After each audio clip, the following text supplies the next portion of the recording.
profesionales y a las profesionales, a veces operadores, que trabajan con otros que sufren.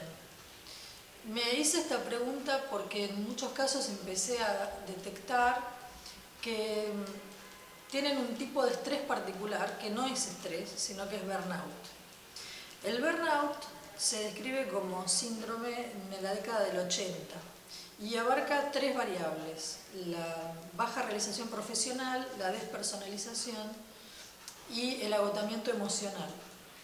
Y empecé a trabajar con profesionales sobre este tema desde el punto de vista creativo, porque en mi experiencia la creatividad es el antídoto de la alienación.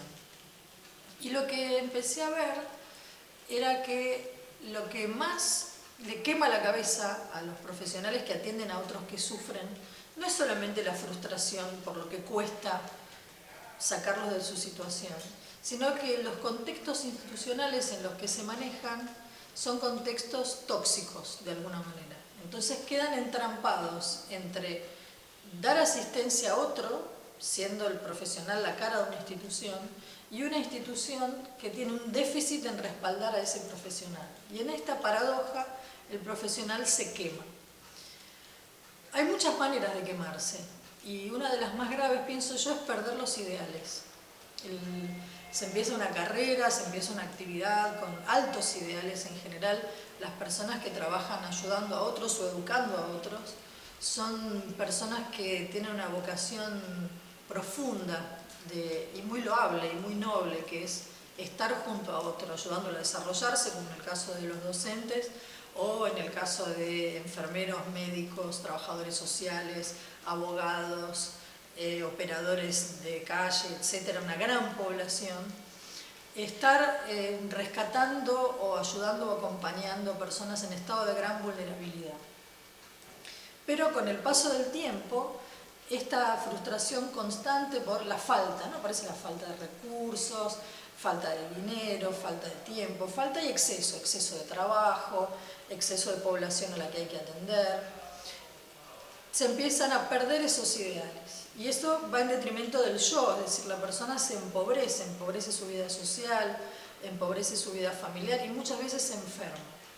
Quiere decir que el burnout en realidad es solo una parte de lo que ocurre. Como en mi historia personal, primero, antes que la psicología, llegó el arte, aprendí y logré desarrollar técnicas a través de las cuales intervenir artísticamente, ayudando a que la creatividad sea un sostén de otro tipo. Es decir, en vez de responder siempre igual, se puede responder de una manera diferente. Y las técnicas son variadas, por supuesto, van desde la narrativa, la plástica, la dramatización, pero lo importante es crear un nuevo lenguaje común. Cuando la gente trabaja en equipo, tiene otro tipo de sostén que cuando se ve sola ante lo que podría ser un molino de viento o un gran huracán, ¿no? Tiene la institución, que es donde se juega gran parte de quienes somos. Esto no se dice mucho, pero en las instituciones jugamos nuestro yo, hay una parte de nuestro yo que está en la institución. Si esto se ve dañado, bueno, el resto de nuestro yo también está sufriendo. El libro reúne la experiencia de 10 años trabajando con grupos en un espacio de cuidado de cuidadores, que es como yo llamo a la tarea que emprendo. Y me resultaba muy importante lograr plasmarlo para a partir de ahí poder seguir investigando otras cosas. Cuando uno tiene demasiado en la cabeza y no lo logra plasmar, no deja espacio para lo que sigue. Así que lo que sí logré plasmar acá es primero hablar de los contextos en los cuales se desarrolla la vida institucional, que tienen que ver con la región, tienen que ver con los nuevos paradigmas de lo que son las profesiones de asistencia y acompañamiento a otros, tienen que ver con las realidades universitarias, tienen que ver con las nuevas tecnologías, con la globalización. Después cuento qué es el burnout desde un montón de aproximaciones y perspectivas que hay, porque es un tema que está muy investigado.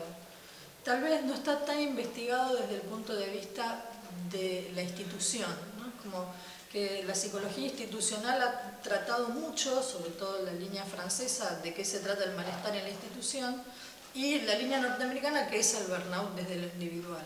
Pero creo que lo que intento es unir estas dos miradas para poder pensar en el malestar individual dentro de la institución.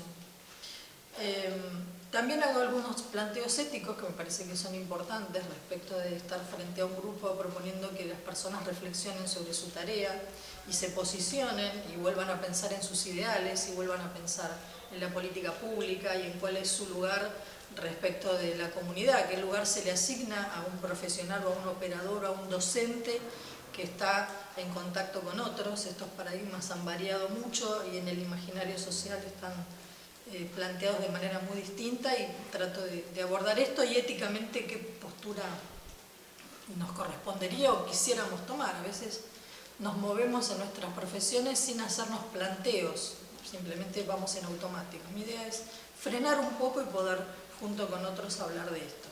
Y después cuento cuáles son las técnicas que fui utilizando, qué tipo de grupos se arman, cuáles son los objetivos de esos grupos, cuál es el perfil de quien coordina esos grupos y qué tipo de intervenciones se pueden hacer desde el arte y con qué objetivo, que no es producir obra artística, sino producir resignificación de los aspectos que pueden estar dañando, que pueden estar complicando la vida personal y de los equipos y de la institución. Y después también hay un apartado donde colegas míos que me acompañaron y que por su propia cuenta desarrollaron el cuidado de cuidadores dan cuenta de su mirada, ¿no? Desde distintos lugares. Es decir, hay muchos lugares desde el cual aproximarse a cuidar al que cuida. Y es importante encontrar el propio, porque por mucho que uno utilice una técnica, si no está habituado y no es sintónico con esa técnica, no tiene sentido. Así que con enorme alegría logré completar el cuidado de cuidadores.